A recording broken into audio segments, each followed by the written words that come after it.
welcome to story time today. This is Reading with Lauren, and I'm Lauren. So I hope that you have found this place because you're interested in books and trying to find some new fun books to read. Today we're going to read Giraffes Can't Dance. Oh, I don't know. Let's find out if they can. I think they can. Do you?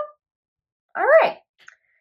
This book is written and illustrated by Giles Andreae and Guy Parker-Rees. All right, so let's get ready to read. Gerald was a tall giraffe whose neck was long and slim, but his knees were awfully crooked and his legs were rather thin. He was very good at standing tall and munching shoots off trees, but when he tried to run around, he buckled at the knees. Now, every year in Africa, they hold a jungle dance where every single animal turns up to skip and prance.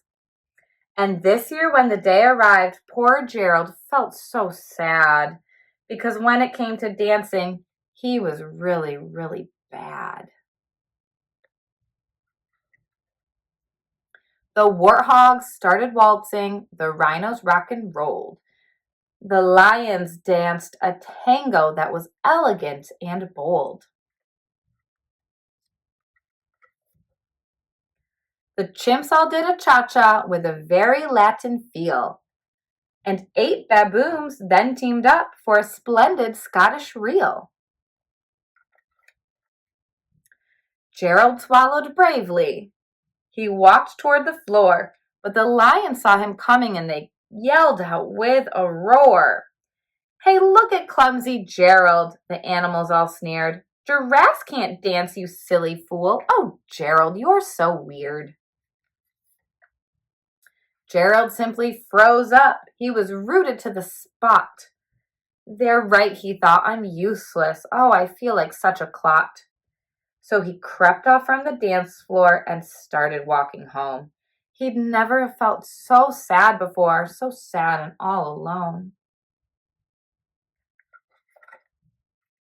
Then he found a little clearing and looked up in the sky.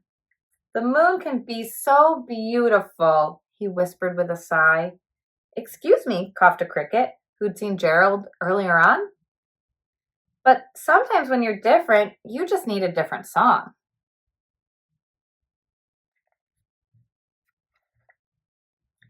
Listen to the swaying grass and listen to the trees. To me, the sweetest music is the branches in the breeze.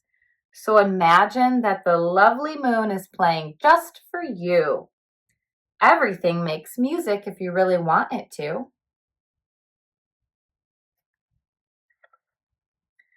With that, the cricket smiled and picked up his violin. Then Gerald felt his body do the most amazing thing. His hooves started shuffling, making circles on the ground. His neck was gently swaying and his tail was swishing around. He threw his legs out sideways and he swung them everywhere. Then he did a backward somersault and leapt up in the air. Gerald felt so wonderful, his mouth was open wide. "I am dancing, yes, I am dancing, I am dancing," Gerald cried.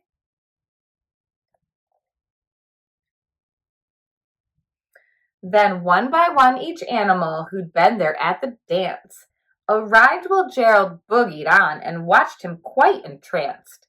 They shouted, "It's a miracle! We must be in a dream! Gerald's the best dancer that we've ever seen."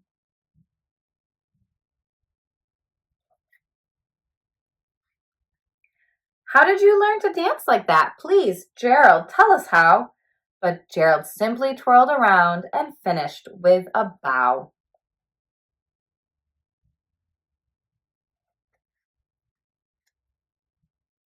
Then he raised his head and looked up at the moon and stars above. "We all can dance," he said, "when we find music that we love." The end. Maybe you can find some music today and get your boogie on like Gerald. That could be fun. All right. Have a great day. We will see you soon. Bye.